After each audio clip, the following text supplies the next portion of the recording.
तो हम लोग जो सिलेबस है उसको पहले जान लेते हैं, ठीक है। तो सिलेबस जो होता है वो दो प्रकार का है मैथ का।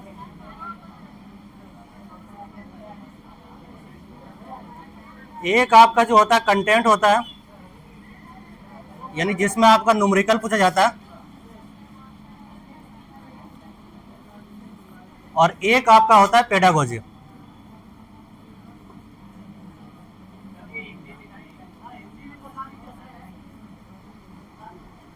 इसमें क्या दिक्कत है?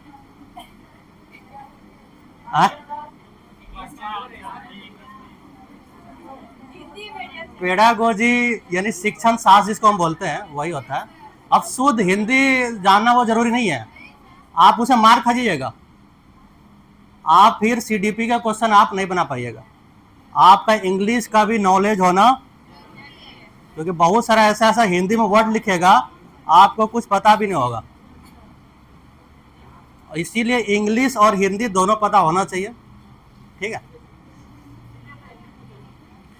तो ये जो आप न्यूमेरिकल पूछता है वो आपका कितना, 15 मार्क्स का, ठीक है, और 15 क्वेश्चन रहता है। और पेडागोजी भी आपका, ठीक है, 15 क्वेश्चन और 15 नंबर। तो कंटेंट में हमको क्या क्या पढ़ना, अभी आप लोग उतारिए मत, ठीक है। इसमें आपको सबसे पहले नंबर सिस्टम पढ़ना है।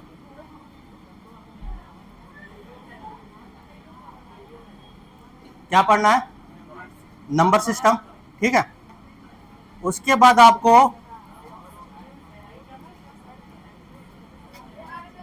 Geometry,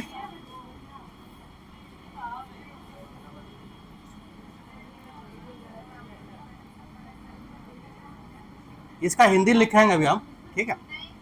mensuration,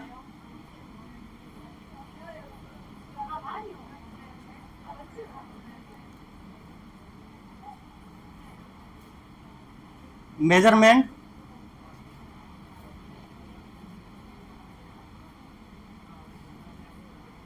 data analysis, data के बारे में पढ़ना है, ठीक है।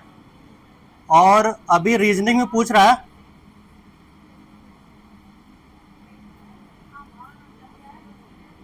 रीजनिंग में पैटर्न जो आता है ना, पैटर्न, उससे क्वेश्चन एग्जाम में पूछता है, ठीक है। Time and work,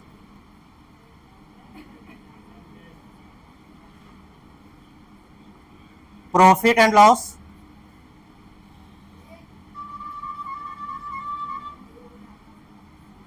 profit and loss से अभी क्वेश्चन नहीं आ रहा, अभी आप लोग 2024 का क्वेश्चन देखिएगा तो उसमें लाभ और हानि से क्वेश्चन नहीं पूछ रहा है। ज्यादातर आपका क्वेश्चन जो है सबसे ज्यादा आपका नंबर सिस्टम से पूछ रहा है, ठीक है। उसके बाद आपका ज्योमेट्री से, ठीक है, ज्यामिति इसको बोलते हैं हिंदी में। उसके बाद आपका मेंसुरेशन यानी क्षेत्रमिति इसको बोलते हैं, जिसमें आपका क्षेत्रफल निकालना होता है या आयतन निकालना होता है, ये सब जो होता है ये आपका मेंसुरेशन में आता है। मेजरमेंट, जो वजन या माप जिसको हम बोलते हैं वह मापन विधि, ठीक है, वो मेजरमेंट होता है। रीजनिंग के बारे में पढ़ना होता है, पैटर्न कैसे हो रहा है नहीं हो रहा। टाइम एंड वर्क और प्रॉफिट एंड लॉस।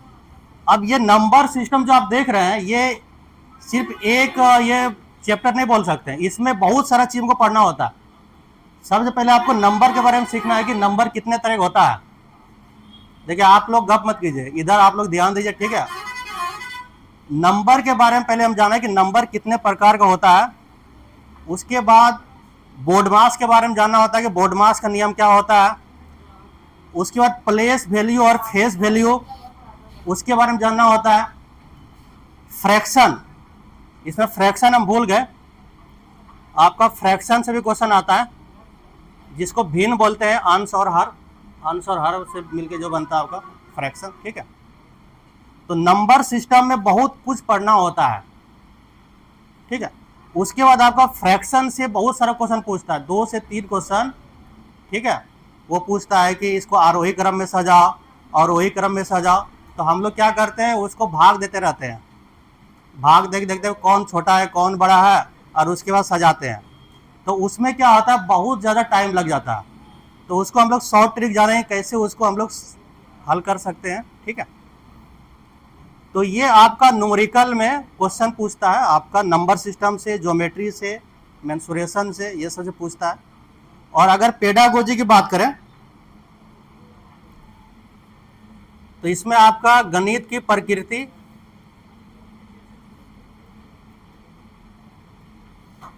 इससे क्वेश्चन पूछता है।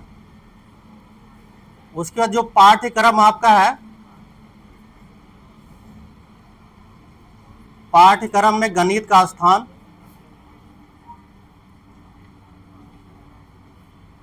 इसके बारे में। तीसरे नंबर में गणित की भाषा,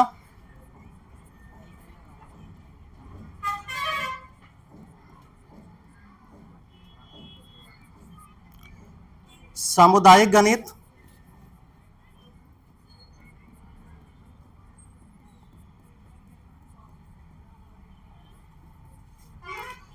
उसके बाद औपचारिक और अनौपचारिक जो होता है, आप लोग पढ़े होंगे सीडीपी में औपचारिक और अनौपचारिक क्या होता है,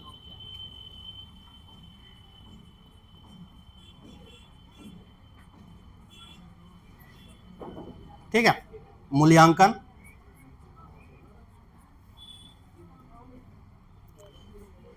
तो ये सब जो है ये हमको पढ़ना होता है। एक और है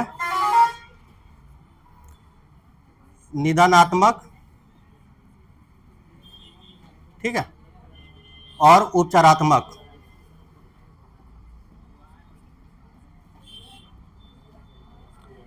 तो ये बेसिकली आपका सिलेबस है, ठीक है, जिसमें आपका न्यूमेरिकल और पेडागोजी किया जाता है।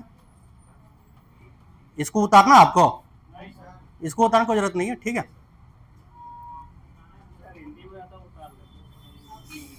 अब शुद्ध हिंदी, अब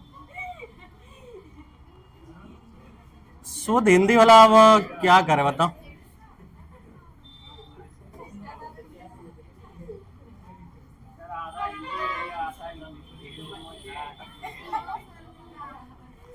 अच्छा, इसको चैप्टर वाइज बताएंगे ना तो फिर आपको आ जाएगा समझ में।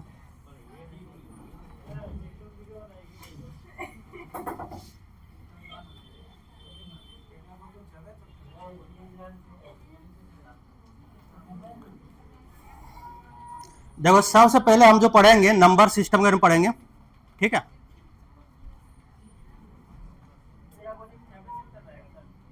एक और है, ठीक है, इसमें बहुत सारा है ना, एक जैसे एक चैप्टर है उसमें बहुत सारा चीज आता है, ठीक है। वो सारा चीज जैसे नंबर सिस्टम लिखे, तो नंबर सिस्टम में क्या, नंबर सिस्टम करके पढ़ेंगे, उसमें बहुत सारा होता है जो हमको पढ़ना होता है।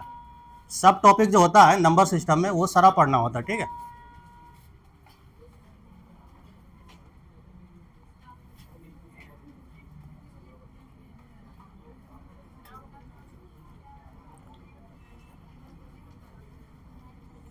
नंबर जो होता है बेसिकली जो हम लोग प्रयोग में आता है वो तीन तरह का होता है, ठीक है। एक होता है आपका बाइनरी नंबर।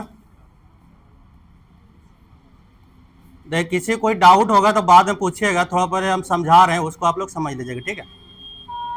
पहला जो होता है बाइनरी नंबर, एक जो होता है आपका डिसिमल, ठीक है, डिसिमल नंबर, और तीसरा जो होता है ये आपका रोमन,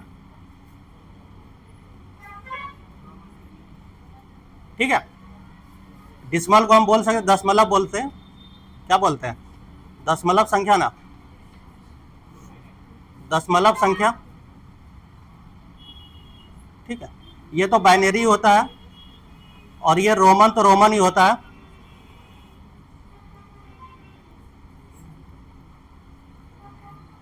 इसका दूसरा नाम क्या होता है, किसी को पता है? इसका दूसरा नाम क्या है?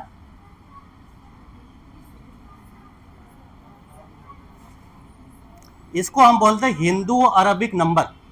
नाम सुने आप लोग? क्लास 6 में है ये, आपको जो बता रहे हैं ये क्लास 6 का आपको मैथ बता रहे हैं।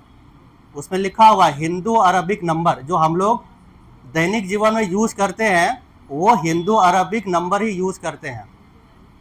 रोमन नंबर का प्रयोग बहुत कम होता है। रोमन नंबर ऐसे होता है इस तरह, 50 होता है तो उसको लिखते हैं एल लिखते हैं, ठीक है। 100 होता है तो एम लिखते हैं, ठीक है। एम नहीं, इसको सी लिखते हैं, ठीक है, इसको सी लिखते हैं।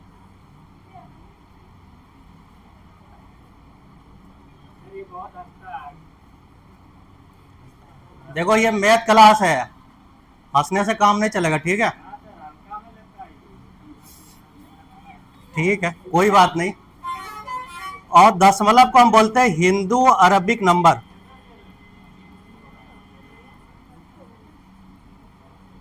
हिंदू अरबिक नंबर बोलते हैं या इसको संख्या बोलते हैं, ठीक है।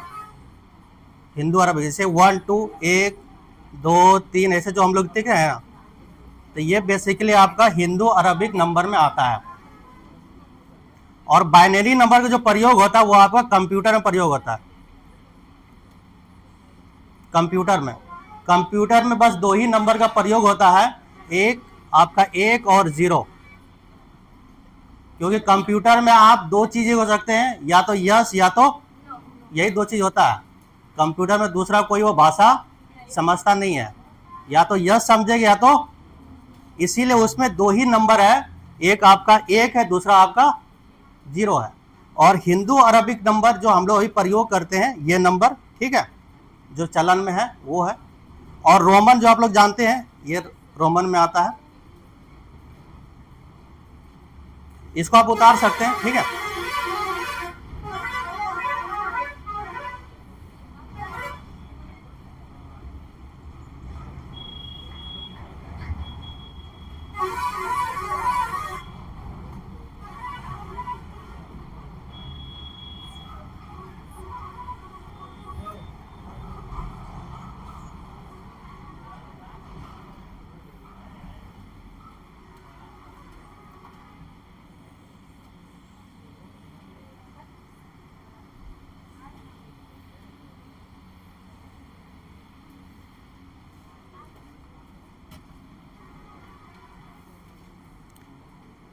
ये आपको नंबर का इतिहास बता रहे हैं कि नंबर कैसे बनता है। फिर हम लोग जब हिंदू अरबिक पढ़ेंगे तो उसमें बहुत सारा नंबर का टाइप है। रेशनल नंबर है, परिमेय संख्या, अपरिमेय संख्या, वास्तविक संख्या, काल्पनिक संख्या, पूर्णांक, भिन्न, ये सब सारा हम लोग पढ़ेंगे अभी, ठीक है। तो ये आपका इतिहास बताया जा रहा है कि नंबर कैसे बना, किस तरह बना। और अभी जो नंबर चलन में है बस यही है, ये भी खत्म हो चुका है और ये भी खत्म हो चुका है। अभी हम लोग प्रयोग जो कर रहे हैं ये डिसमल, दशमलव संख्या में, या हिंदू अरबिक जो संख्या होता है यही हम प्रयोग कर रहे हैं। बाकी वो नंबर प्रयोग होता है क्या, बताइए आप लोग। रोमन जो संख्या है वो प्रयोग में ज्यादा आता है, नहीं आता। दैनिक में बात करें, जो आप हिसाब किताब जो करते हैं किस नंबर में करते हैं, हिंदू अरबिक में करते हैं ना, कि रोमन में करते हैं। आपको 10 और 12 जोड़ना है तो रोमन में जोड़ सकते हैं, है? आसान है क्या, आसान नहीं है। इसीलिए उसका चलन क्या हो गया, खत्म हो गया। और जो हम लोग अभी प्रयोग कर रहे हैं वह हिंदू अरबिक संख्या ही प्रयोग कर रहे हैं, ठीक।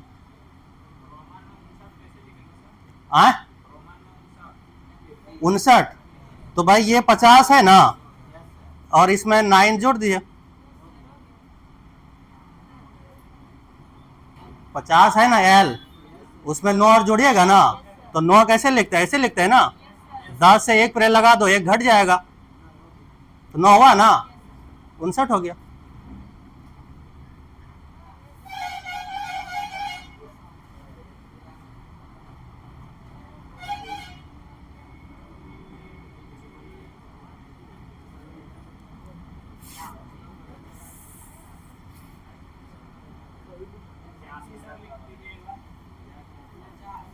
हाँ 86, तो एल जो है ना, एल लिख करके उसको लिखिए।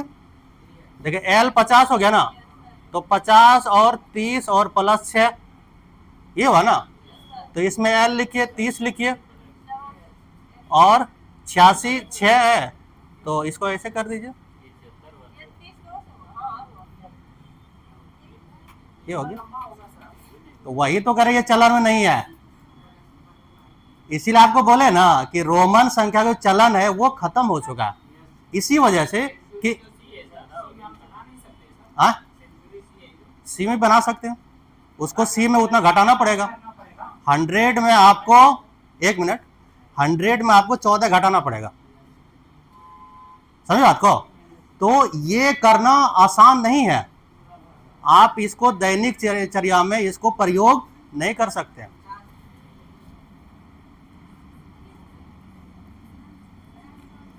जो संख्या होता है, वो नंबर होता है, वो दो तरह का होता है जो हम लोग जानेंगे।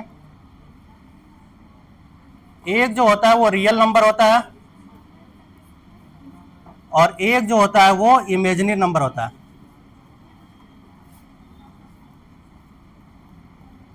तो रियल नंबर को हम बोलते हैं वास्तविक संख्या, ठीक है, और इमेजिनरी नंबर को हम बोलते हैं काल्पनिक।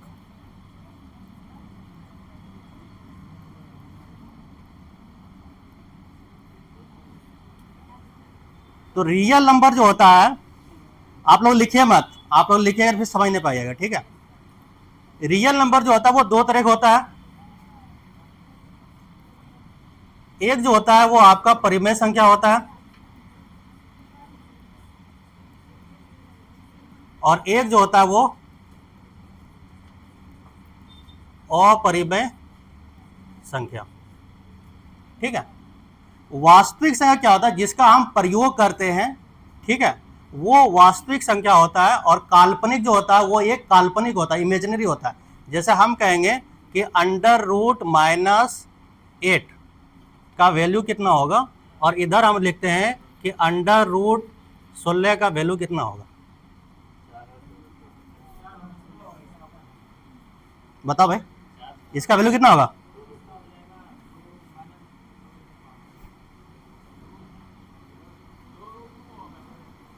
ये नंबर कहीं देखें आप?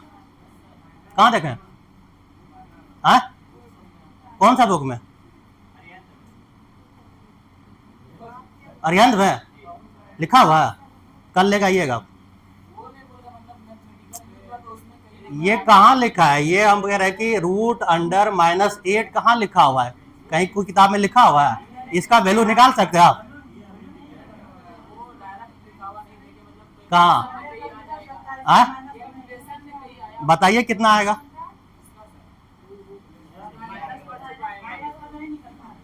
वो सही बोल रहा है पीछे वाला। जब रूट के अंदर माइनस के साथ वो नंबर रहेगा तो इसका वैल्यू नहीं निकलेगा, नॉट डिफाइन कर सकते आप इसको, आप परिभाषित नहीं कर, इसीलिए इसको क्या बोला गया? इमेजिनरी नंबर बोला गया। ये काल्पनिक है, हमारे दिमाग में सिर्फ है, उसका हम वैल्यू नहीं निकाल सकते हैं। वैल्यू किसका निकाल सकते हैं? इसका निकाल सकते हैं ना। इसका कितना होगा?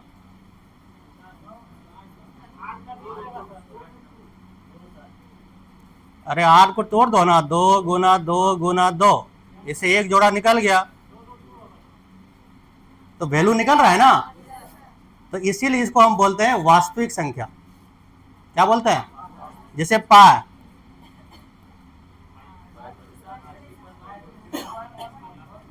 अच्छा आप बताइए, पाई का वैल्यू जो आप बोलते हैं 22/7, क्या ये एग्जैक्ट वैल्यू है?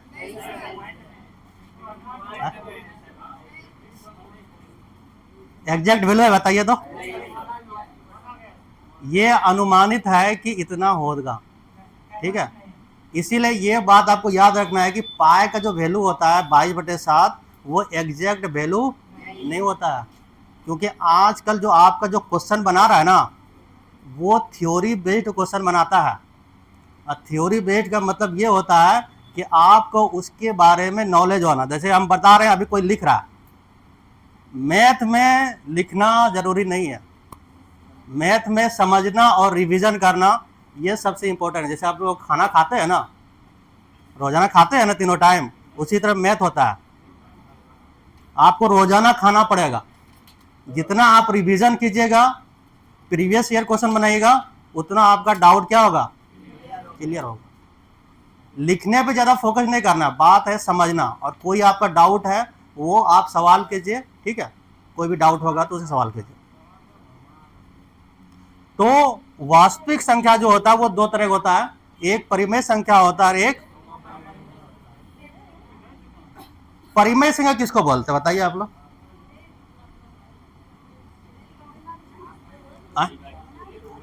परिमेय संख्या को इंग्लिश में बोलते हैं रेशनल नंबर,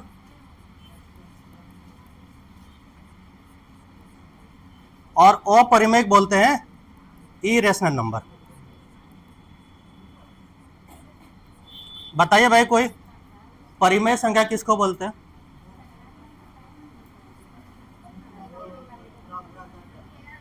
क्या बोला, जोर से बोलो थोड़ा सा।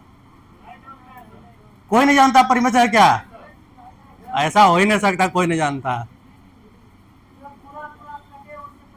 जो पूरा पूरा कट जाए उसको परिमेय संख्या बोलते हैं, उसको तो सम संख्या बोलते हैं।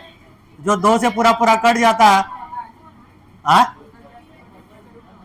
पी बटे क्यू के रूप में लिखते हैं, यानी भिन्न के रूप में लिखते हैं, ठीक है। परिमेय संख्या को हम पी बटे क्यू के यानी भिन्न के रूप में लिखते हैं। और दूसरा कंडीशन ये है कि क्यू का मान 0 नहीं होना चाहिए, दूसरा कंडीशन ये है। और पी और क्यू जो होता है वो पूर्णांक होता है, क्या होता है, पूर्णांक होता है। जैसे अगर इसका हम उदाहरण लेंगे, जैसे हम लिख सकते हैं 1/2, तो ये पी बटे क्यू के फॉर्म में है ना। या इसको हम लिख सकते हैं 3/4, या -5/3, है कि नहीं है, 7/5, तो ये सारा पी बटे क्यू के फॉर्म में है।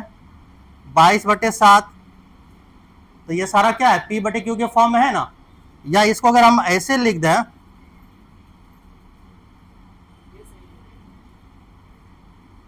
जीरो बटा 1, 0/5, तो ये भी क्या होगा, परिमेय संख्या होगा।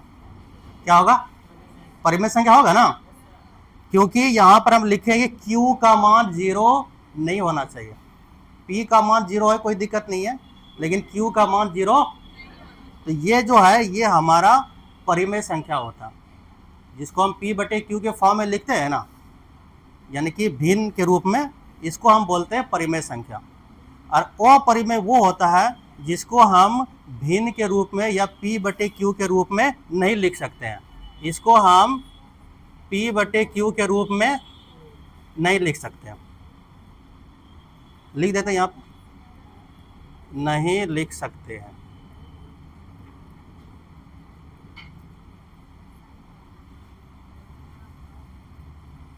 एग्जाम्पल क्या होगा,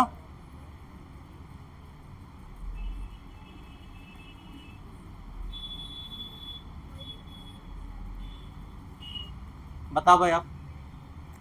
√2 का मान जो होता है जनरली हम कितना लेते हैं,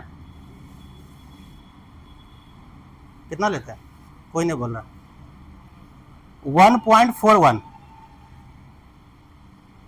√2 का मान कितना लेते हैं, लेकिन वो एग्जैक्ट मान नहीं होता। जैसे √3, अरे इधर बता रहे हैं, इधर अभी क्वेश्चन आएगा, अभी इसके बाद जो परिमेय अपरिमेय आ रहा है ना, इसके बाद अभी क्वेश्चन करवाएंगे, 4-5 क्वेश्चन अभी करवाएंगे, ठीक है, तो अभी आपको जवाब देना है। तो √2 का जो मान होता है वो 1.41 लेते हैं, लेकिन वो एग्जैक्ट मान नहीं होता है। अगर उसका वैल्यू आप लोग निकालो √2 का, तो वो आते जाएगा। जैसे हम √2 का मान अगर लेंगे ना, तो √2 का मान 1.41, इसके आगे ये इन्फिनाइट तक वो, तो एग्जैक्ट मान आया, क्योंकि उसका मान क्या हो रहा, बढ़ते जा रहा है। क्या हो रहा है, बढ़ते जा रहा है ना। और अगर हम इसको भाग करेंगे तो इसका मान हमारा एग्जैक्ट आ जाएगा। लेकिन इसमें अपरिमेय क्या होता है कि उसका मान एग्जैक्ट हमारा आता नहीं है, इसीलिए हम उसको P बटे Q के रूप में लिख सकते हैं क्या? ऐसे मान लो कि हमारा बढ़ते जा रहा है, तो इसको हम P बटे Q के रूप में लिख सकते हैं। जैसे हम लिखा रहेगा 1.2, 1.2, तो इसको हम P बटे Q के रूप में लिख सकते हैं। पॉइंट हटा दो भाई, तो कितना आ जाएगा? 10, और फिर ये कट जाएगा, 2 छक्के 12 और 2 पंचे, तो ये P बटे Q के फॉर्म आया कि नहीं, बताओ? आया ना? तो यही तो हम कह रहे हैं, लेकिन इसको हम जो ये वैल्यू आते जा रहा है, इसको हम नहीं लिख सकते हैं, क्योंकि ये बढ़ते जा रहा है ना, कहीं पे रुक नहीं रहा है। कहीं पे रुक रहा है क्या, बताओ? जैसे हम √3 का मान लेते हैं, तो √3 का मान जनरली हम लेते हैं 1.73, लेकिन 1.73 नहीं होता है। हम लोग बस उसको सॉल्व करने के लिए, आसानी से सॉल्व हो जाए, इसीलिए हम नंबर के बाद यानी डिसिमल के बाद 2 डिजिट लेते हैं और उसका वैल्यू निकाल लेते हैं। बात तो समझे? लेकिन इसका मान जो है ये बढ़ते जाता है। आप लोग मोबाइल में कीजिएगा तो आपको दिखा देगा, किसी का मोबाइल है तो देख दीजिए आप लोग, उसमें लिखिए √3 और फिर देखिए आप उसका वैल्यू क्या होता है।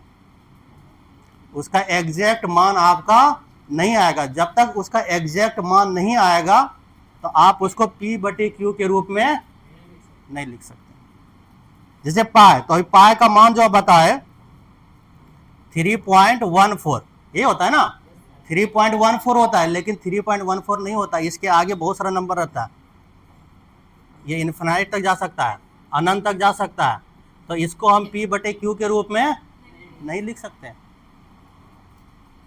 ये बात को समझा रहे हैं कि परिमेय संख्या क्या होता है, इसको हम अंश बटे हर में यानी भिन्न के रूप में इसको लिख सकते हैं P बटे Q के रूप में, क्योंकि इसका मान हमारा आ जाता है, एग्जैक्ट मान आ जाता है। लेकिन ये जो होता है ये एग्जैक्ट मान नहीं आता। जैसे हम लिखेंगे √25, बताओ भाई √25 जो है वो परिमेय संख्या है कि अपरिमेय संख्या है? इधर से आवाज नहीं आ रहा भाई लेडीज, इधर से आवाज नहीं आ रहा। अब बोला समझ में नहीं आ रहा। इसका देखो रीजन क्या है कि मैथ जो होता है ना, मैथ में आपका बेसिक स्ट्रांग होना चाहिए। अगर बेसिक आपको पता है तो आप आराम से, क्योंकि इसको आप रट नहीं सकते ना, आपको समझना पड़ेगा। √25 का जो वैल्यू होता है वो 5 होता है ना। आप लोग 1 से लेकर 20 तक थोड़ा सा वर्गमूल ये सब याद कर लेना है, वो आपको आसानी होगा, खासकर परिमेय और अपरिमेय में। अच्छा ये क्या होगा बताओ?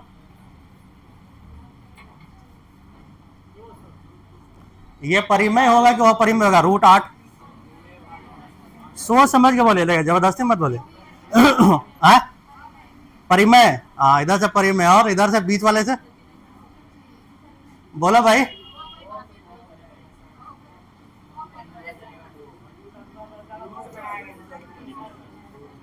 हाँ जोर से बोलो। अपरिमेय, अच्छा अपरिमेय कोई बोला, कोई परिमेय बोला। अपरिमेय वाला सही है बिल्कुल। बोला कैसे? देखो इसका अगर हम मान निकालेंगे, देखो √8 का मान जब निकालेंगे तो कितना आएगा?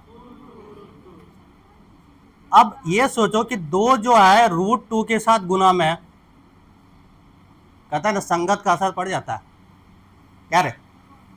अच्छा √2 क्या है बताओ? परिमेय है कि अपरिमेय है? अरे √2 क्या है रे? अभी तो बताए रे, ये तो लिखे है रे, क्या है? तो अपरिमेय जो है कहता है चोर के साथ अगर चोरी बन जाएगा तो ये अपरिमेय के साथ है तो ये भी क्या बन जाएगा?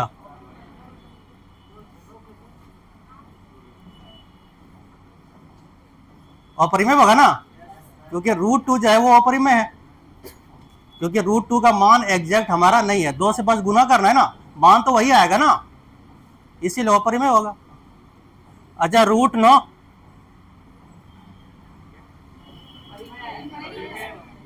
क्या होगा? क्योंकि इसका मान आता है कितना? 3 आता है, और 3 है तो इसको हम लिख सकते हैं ना, 3 कुछ नीचे नहीं होता, क्या लिखते हैं? 1 लिखते हैं। जब हम 1 लिखते हैं तो वो P बटे Q के फॉर्म में आ गया ना, तो जो P बटे Q के फॉर्म में आया उसी को हम क्या बोलते हैं? परिमेय संख्या। समझ में आ रहा है कुछ? आप क्वेश्चन लें, चलो लेते हैं क्वेश्चन। देखो एक ही बार में कोई चीज समझ में नहीं आता है।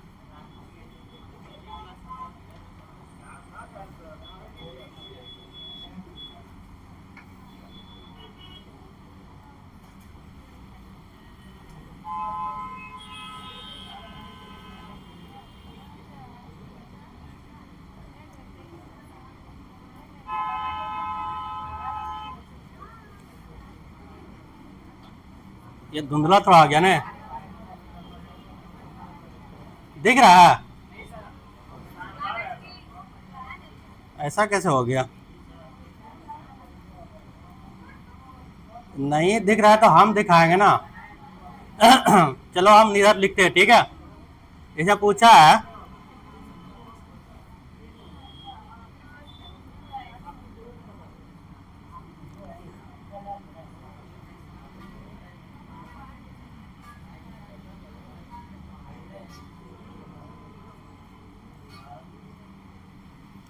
अच्छा, ऐसा क्वेश्चन हम लिख देते हैं, रुक ना। नहीं दिख रहा है तो अभी इसका क्वेश्चन क्वालिटी नहीं बढ़ेगा ये, ठीक है।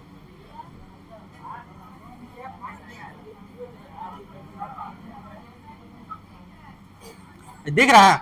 इससे पूछा है कि जो √2 है, ठीक है, √2 जो है वो किस प्रकार की संख्या है, वही पूछा है। तो ये तुम्हारा जो है क्या होगा, अपरिमेय संख्या होगा ना, अपरिमेय संख्या होगा क्या। दूसरा क्वेश्चन देखते हैं।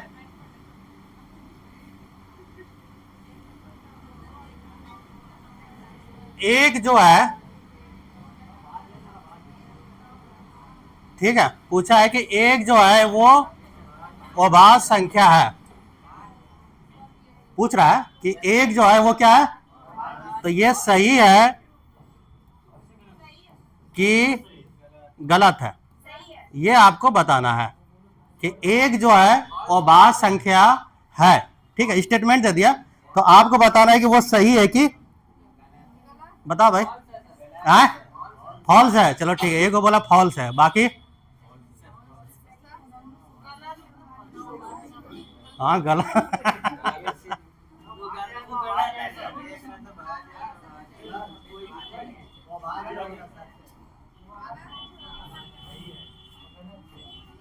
अच्छा, अभाज्य संख्या के बारे में कौन जानता है, बताओ भाई, कोई खड़ा होकर बोलो। अभाज्य संख्या क्या होता है? अच्छा, इसका आंसर हम देंगे, ठीक है। कोई बोला फॉल्स, कोई बोला ट्रू। तो अभाज्य संख्या क्या होता है? आप लोग मैथ पढ़े हैं? अरे इससे पहले यार, इससे पहले आप लोग पढ़े हैं ना, तो अभाज्य संख्या आप लोग पढ़े होंगे ना। ये तो बेसिक सब चीज है, बताओ, ये सब भूलने वाला चीज है।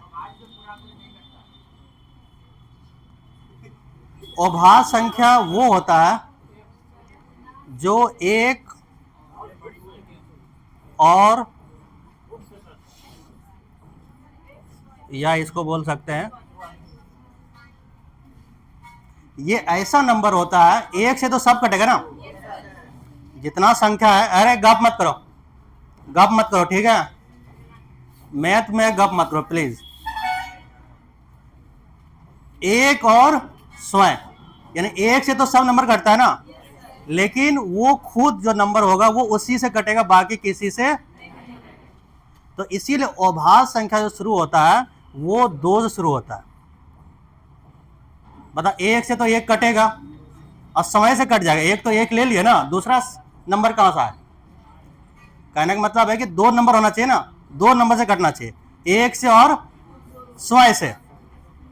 तो एक तो नहीं हो सकता ना, एक तो नहीं होगा, तो इसीलिए ये जो कहां से होगा 2, उसके बाद और क्या होगा, और 8, 8 भी होगा ना, 8 नहीं होगा, 9,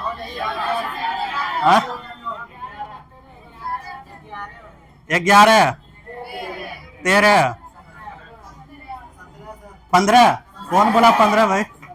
अच्छा 15 लिख देते हैं। 17 और 21, हाँ 23 होगा ना, 27, ऐसे बढ़ते जाएगा। अब बताओ, हम कह रहे हैं कि ये ऐसा नंबर है, ये सिर्फ अपना ही पहाड़ा में आता है, किसी और पहाड़े में आता है? बताइए, ये जितना आप नंबर लिखे हैं, ये कोई और दूसरे के पहाड़े में आता है, टेबल में आता है? ये किसी और पहाड़े में आता नहीं है। सिंपल सा यह रखना है कि अभाज्य संख्या का जो गुणनखंड होता है वो सिर्फ 2 ही नंबर होता है। गुणनखंड कितना होगा? सिर्फ इसका कितना होगा? 1 और समय कितना हो गया? 2 नंबर से कट रहा है ना। गुणनखंड वो होता है जो जिससे हम भाग करते हैं कट जाए, वही गुणनखंड होता है। तो अगर गुणनखंड उसका 2 सिर्फ है तो वो क्या होगा? अभाज्य संख्या हो, क्या होगा? और जिसका 2 से अधिक गुणनखंड होगा, 2 से अधिक गुणनखंड, उसको हम क्या बोलते हैं? उसको बोलते हैं हम लोग भाज्य संख्या। क्या बोलते हैं? भाज्य संख्या ना। तो भाज्य संख्या कहां से होगा? 4 से होगा। 4 हो जाएगा, 6 हो जाएगा, क्योंकि 4 किससे किसे भाग लगता है बताओ? पहले तो 1 से, फिर 2 से, और खुद से 4 से ना। तो 3 को गुणनखंड हुआ नहीं हुआ? 2 से अधिक हुआ नहीं हुआ? तो इसीलिए आपको याद रखना है कि अभाज्य संख्या का गुणनखंड सिर्फ कितना होता है? 2 होता है, 1 और स्वयं। ठीक है। एक चीज और याद रखना है कि जितना भी अभाज्य गुणनखंड अभाज्य संख्या है वो लगभग विषम संख्या है। लगभग क्या है? एक को छोड़ करके।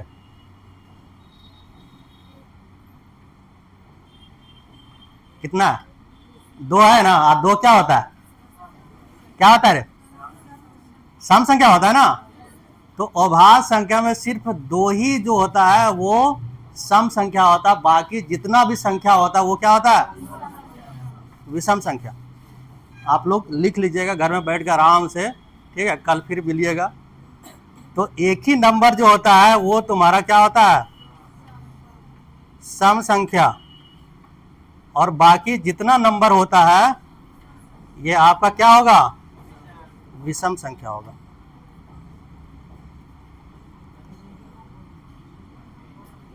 देखिए, आपका सीटेट में जितना आसान सोचते हैं क्वेश्चन पूछता है, क्वेश्चन रहता है इजी, लेकिन वो इस तरीके से पूछता है कि आप उसमें फंस जाइएगा। बढ़िया बढ़िया, जिसको भी जानकारी होगा ना वो ही फंस जाएगा। इसीलिए आपको वो क्वेश्चन समझना सब जरूरी है। तो यहां पे क्या होगा? क्या हो जाएगा? फॉल्स होगा ना। चलिए इस क्वेश्चन को कीजिए आप लोग, तब देखते हैं कि आप लोग। कौन बोला? सी ये मैथ है, समझ लीजिए ना, ये हिंदी और उर्दू नहीं है।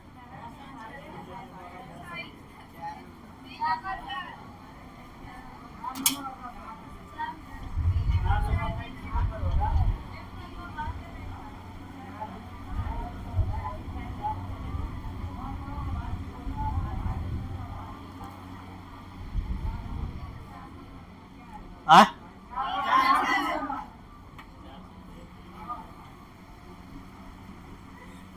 हंसे मत, ठीक है। इसमें पूछा है कौन सा कथन, स्टेटमेंट पूछ रहा है कौन सा सही है। पहला पूछा है कि एक अभाज्य संख्या है, तो सही वाला पूछा है ना। ये तो वैसे भी गलत हो गया क्या? अभी तुरंत बताए हैं कि एक अभाज्य संख्या नहीं होता। एक संयुक्त, संयुक्त मतलब जो भाज्य संख्या होता है ना वही होता है, ठीक है। तो एक भाज्य संख्या भी नहीं होता, ठीक है। एक अभाज्य और भाज्य संख्या दोनों होता है, ये भी गलत होगा नहीं। अरे एक ना तो अभाज्य संख्या है ना ही। डी कौन कौन बोला था? सबे बोला था। इसका मतलब आप लोग पहले कर चुके हैं ना, रट्टे आएगा। अच्छा, फंसिएगा।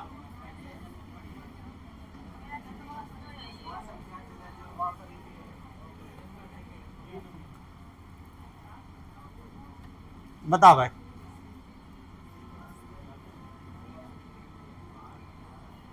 दिख रहा है ना? चलिए ये लिखा हुआ है, ऐसे लिखा हुआ है इस तरह, समझे? ये ऐसे लिखा हुआ है, इस तरह लिखा हुआ है। तो बताइए भाई, 1 मिनट में एक क्वेश्चन बनाना होता है, पता है ना? आए सी वाला 2-4 को ही बोल रहा है, बाकी सब खाम। आए अच्छा, डी नंबर बोला वो।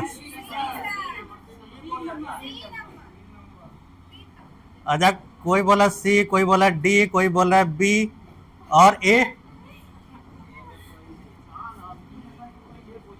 अच्छा ये बताओ, इसमें पूछ रहा है कौन सा अपरिमेय संख्या, नहीं अपरिमेय पूछ रहा है ना? तो अपरिमेय परिमेय क्या होता है? जिसको हम पी बटे क्यू के रूप में लिख सकते हैं। क्या पहले परिमेय में आ जाते हैं, अपरिमेय हम बाद में आएंगे, पहले जान लेते हैं। जब परिमेय जान लेगा अपरिमेय अपने निकल जाएगा। अच्छा ए नंबर क्या है?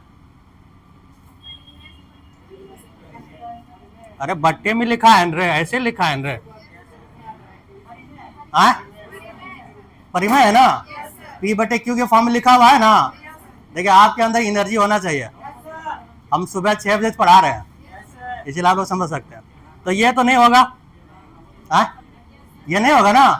अब दूसरा है √100, ये है ना? इसका मान कितना होता है? इसका मान कितना होता है? 10 होता है। क्या होता है? तो इसको भी हम लिख सकते हैं ना 10/1, तो ये भी क्या हो जाएगा? परिमेय संख्या हो जाएगा। इसको लिखते हैं 2/94, तो ये क्या है? बचा क्या? वो तो आंसर आएगा तो सब वही बोलेगा।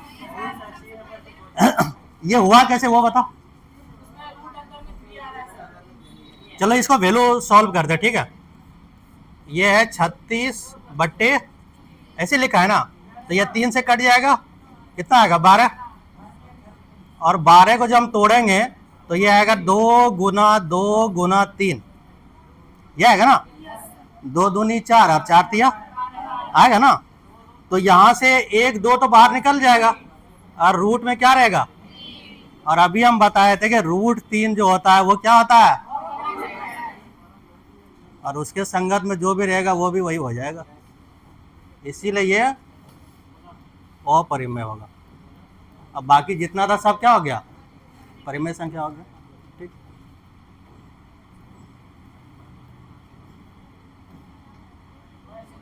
इसमें चुनिए, इसमें बताना है कौन सा अपरिमेय है।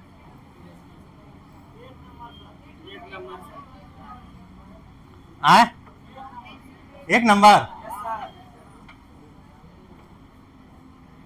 ए भाई, 123 का वैसे वैल्यू नहीं निकल सकता है। निकल सकता है क्या बताओ? बाकी ये बट्टे में है, ठीक है? ये √49 है तो इसका वैल्यू निकल जाएगा। इसीलिए आपको 1 से लेकर कम से कम 25 तक रूट याद रखना है, तो आपका बहुत सॉल्व हो जाएगा, ठीक है? और ये भी परिमेय संख्या है तो इसका आंसर जो होगा ए हो जाएगा, ठीक है?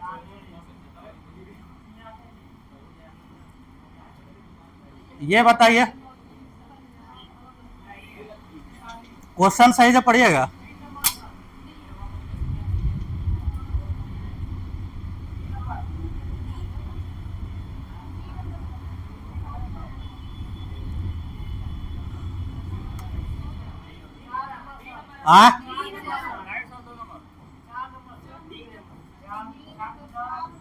अच्छा ये वाला जो लिखा है, ये वाला समझ में आया? क्या लिखा है?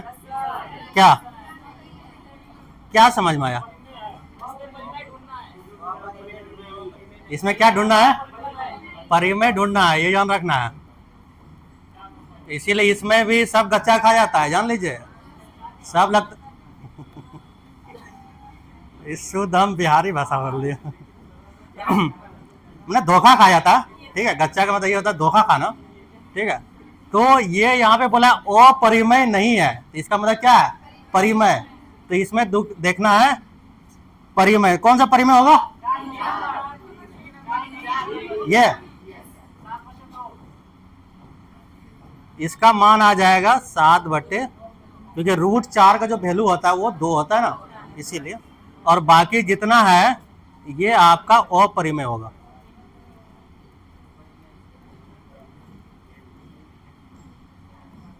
समझ में आ रहा है ना? थोड़ा थोड़ा, अच्छा कोई बात नहीं। हाँ ये हुआ ना, बोलेगी तब ना। हाँ क्या बोले? हाँ हाँ अपरिमेय। अच्छा ये बताओ,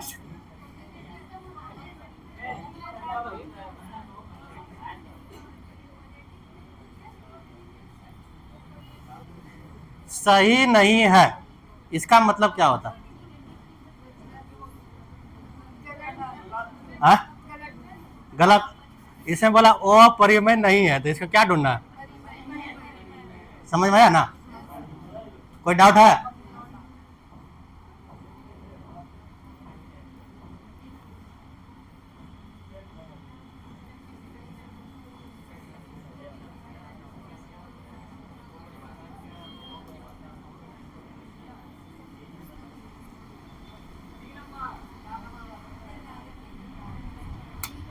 देखो, जिसका बेसिक क्लियर होगा वो आराम से जवाब दे देगा। कोई बड़ी चीज़ ये नहीं है, सिर्फ बेसिक है। अगर नंबर को आप सही से जानते होंगे तो आप आराम से इसका आंसर दे सकते हैं। बस समझ का फर्क है कि आपको समझना है। तो इसका जो आंसर होगा, इसे पूछा है कि यदि किसी संख्या को 0 से विभाजित करेंगे, मतलब कोई संख्या हम लिए 2, 0 से भाग करेंगे, पूछ रहा है कितना आएगा, वही पूछ रहा है। क्या आ जाएगा? इसको हम परिभाषित नहीं कर सकते बाबू।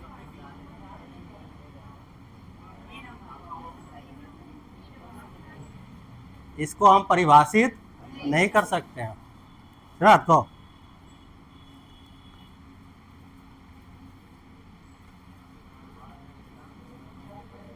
एक भाज्य संख्या के कितने गुणनखंड होते हैं? यह क्वेश्चन पूछा है कि एक भाज्य संख्या के कितने गुणनखंड, कितना होता है भाई? मोर देन का मतलब होता है 2 से अधिक। मोर देन का मतलब क्या होता है? अभी बताए थे ना कि जो अभाज्य संख्या होता है उसका गुणनखंड सिर्फ कितना होता है? 2 होता है। अभाज्य संख्या गुणनखंड कितना होता है? सिर्फ 2 होता है। और भाज्य संख्या का जो गुणनखंड होता है वो 2 से अधिक होता है। ठीक है।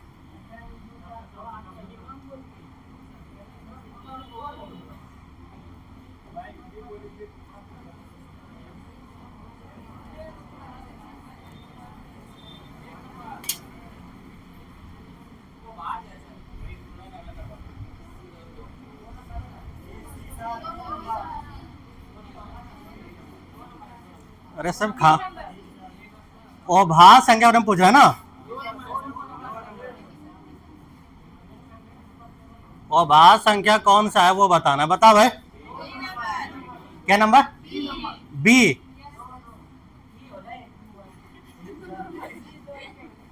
अरे अभी तो बताया था ना कि अभाज्य वो होता है जो एक और स्वयं से, वही होगा ना। अच्छा ये जो स्टेटमेंट है किसका?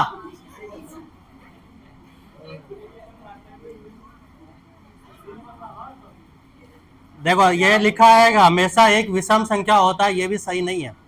क्योंकि हम बताए थे एक ही नंबर जो होता है वो हमारा सम संख्या होता है अभाज्य संख्या में। ये भी आपको याद रखना है कि एक संख्या जैसा होता है जो सम होता है वो आपका 2 है। तो ये आपको याद रखना है।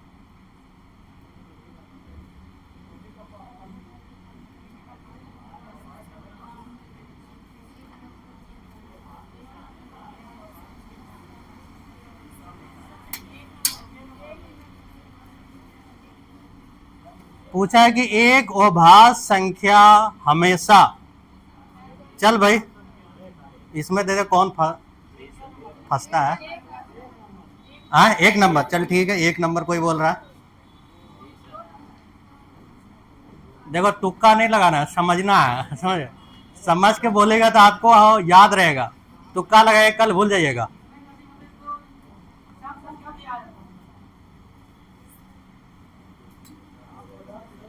इधर से सब शांत है, क्या बात है? बोलिए आप लोग भी। हाँ, एक नंबर। हाँ, तुम नहीं बोल रहा। वन, ये वाला, ये ना तुम, क्योंकि तुम बार बार बोल रहा है इसीलिए तुमसे। हाँ, बी नंबर, वो पीछे बी बोल रहा। और कोई? ए पे ज्यादा लगता है कि बहुमत है ना। अच्छा, आप बी बोल रहे हैं। बी जो बोला वो बिल्कुल सही है।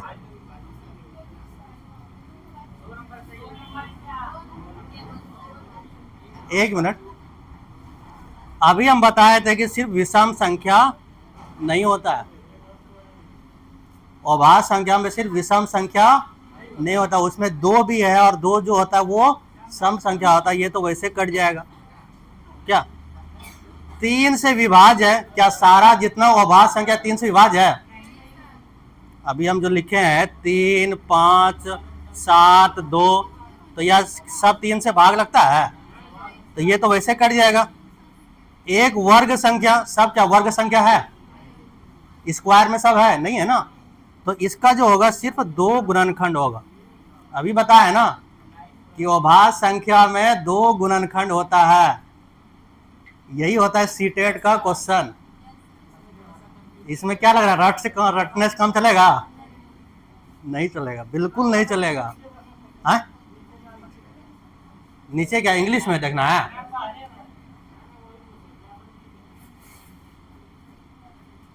देख लीजिए। इसीलिए आपको मैथ में समझना है, जो समझेगा वही सही से जवाब दे पाएगा।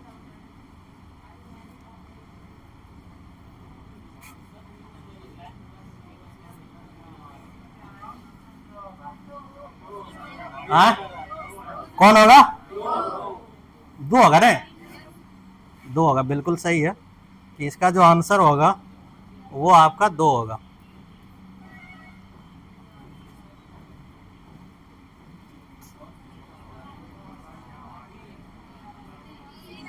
कौन सा होगा? 3 नंबर हो जाएगा ना। पूछा वो भाज्य संख्या कौन सा, कौन होगा? तीन ही तो होगा रे।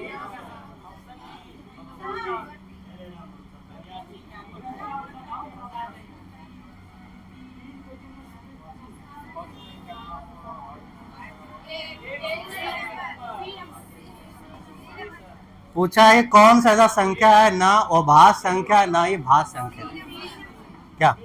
तो इसमें जो होगा सी नंबर होगा, ठीक है।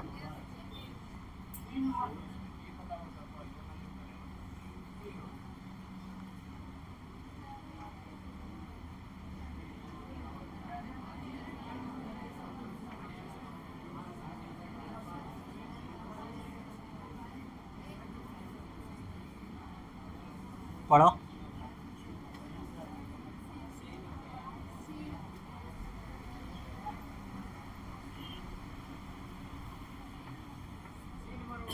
आ?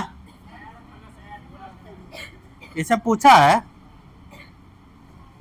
कि m और n अभाज्य संख्या है, ठीक है। m और n अभाज्य संख्या है, कोई भी ले लेते हैं।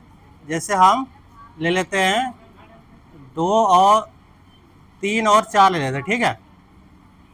ये दो अभाज्य संख्या ले लिए, और आगे कह रहा है कि वो दो से, अच्छा सॉरी, 3 और 5 ले लेते हैं, ठीक है।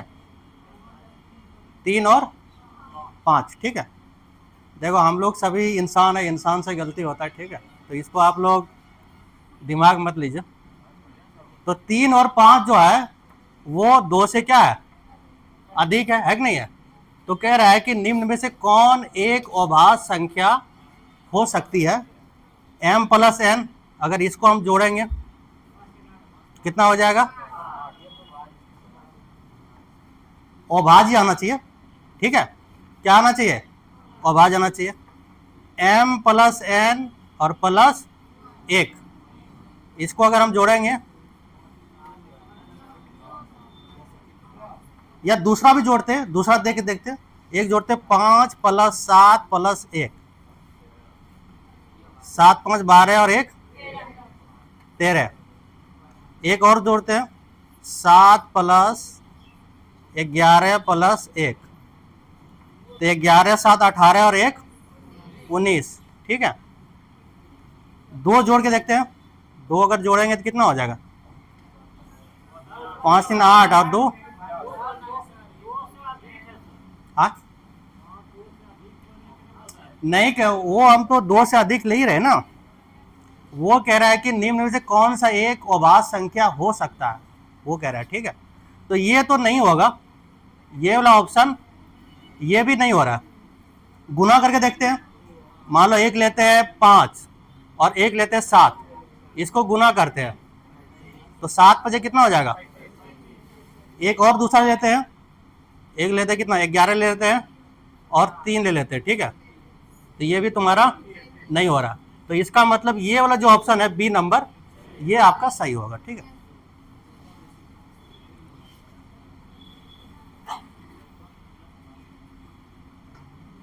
चलो भाई इस पर विचार करो, तो ऐसे भी क्वेश्चन आता है, इसको सही से आप पढ़िए।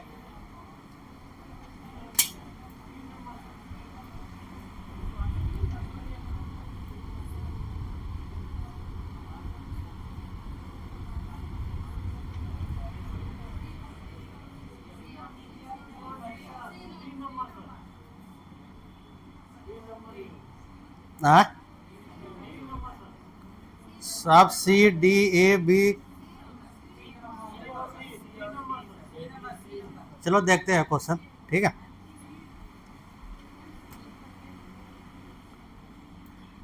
इसमें कह रहे हैं निम्नलिखित कथन पर विचार करना है, सभी अभाज्य संख्याएं विषम संख्याएं होती है, सत वाला ढूंढना है ना। बताओ भाई, यही वाला लाइन हम लिखे हैं पहले कि सभी अभाज्य संख्याएं विषम संख्याएं होती है, इसको सही से समझो और बताओ कि सभी अभाज्य संख्या विषम संख्या होती है, क्योंकि उसमें दो भी है ना, क्या रहे, दो नहीं है, तो ये तो क्या हो गया, तो ए वाला काट दो। हाँ, दूसरा है कि केवल 5 एकल अंकों वाली अभाज्य संख्या, ये वाला समझा, क्या समझा, क्या क्या होगा, ये जो लिखा है कि 5 एकल, एकल वाला समझता है, एकल यानी कि यूनिट डिजिट होना चाहिए, इकाई अंक जो होता है उसमें कौन कौन अभाज्य संख्या होता है, तो इकाई अंक में कौन कौन अभाज्य संख्या होता है, एक आपका 2 होता है, 3 होता है, 5 होता है, और तो टोटल क्या होगा, और इसमें क्या को बोला, ये सब समझना है। तो ये भी क्या हो गया, अब जहां बी बी है उसको क्या करो, जहां बी बी है वहां क्या करो, एलिमिनेट, इसको बोलता है एलिमिनेट मेथड, सबसे आसान यही होता है। इसमें अगर आपको 1 2 पता है तो इसका आंसर तक आराम से आप पहुंच जाएगा। जैसे ए वाला गलत हुआ काट दीजिए, बी वाला गलत हुआ देखो अपने आप कट गया, तो क्या बचा, सी पढ़ लेते हैं, अपरिमित रूप से अनेक अभाज्य संख्या, सही बात है भाई, हमारा जो संख्या है वो इन्फिनाइट है ना, अनंत है ना, तो अनंत तक है तो अभाज्य संख्या भी क्या होगा, अनंत ही होगा, ये तो बिल्कुल सही है। एक अभाज्य संख्या केवल 2 गुणनखंड, सही बात है भाई, ये तो शुरू से बताते आ रहे हैं, तो इसीलिए ये ठीक है। तो इसमें और भी बहुत सारे क्वेश्चन है, तो आज इतना ही।